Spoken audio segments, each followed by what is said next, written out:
যারা শিখতেছে বা করতেছে তাদের লোভটা একটু বুঝতে হবে এবং তাদের মাথার মধ্যে ঢুকাইতে হবে যে there is no shortcut in life.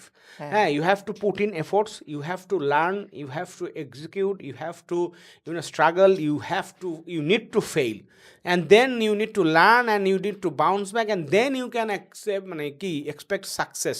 হ্যাঁ, কিন্তু কথা হচ্ছে যে আপনি এই যে দেখাচ্ছেন সারাক্ষণ যে ই বুক বেচে কোটিপতি, তারপরে কয়েকদিন পরে ই বুকের ব্যবসা বন্ধ করে দেখাচ্ছেন চায়না ইম্পোর্টে কোটিপতি, তারপরে কিছুদিন Dropshipping। দেখাচ্ছেন যে বই বেচা কোটিপতি, তারপরে কিছুদিন দেখাচ্ছেন যে ড্রপ শিপিংয়ে কোটি। ভাই সবই কোটিপতি, সবই লাখপতি, তা মানুষগুলা আসলে যাবে কোথায়? আর মানুষগুলা কি এতই বোঝে না? ডেস্টিনি গেছে, যুবক গেছে, হ্যাঁ এখন আবার বিটকয়েন চালু হয়েছে, কি ক্রিপ্টো মিপ্টো এগুলা চালু হয়েছে, মানে বিভিন্ন রকমের জিনিস গেছে, তো এতই বোকা মানুষজন। মানুষ মানে আসলে স্যার বোকা। হ্যাঁ আমার বোকা মানে না, আমি কি বলবো যে কিছু বোকার মনে হয় আসলে শিক্ষা হইতে হয় আমার এবং নিজের হচ্ছে, বন্ধু হ্যাঁ হচ্ছে এবং এগুলা কিন্তু আসতেছে আজকাল।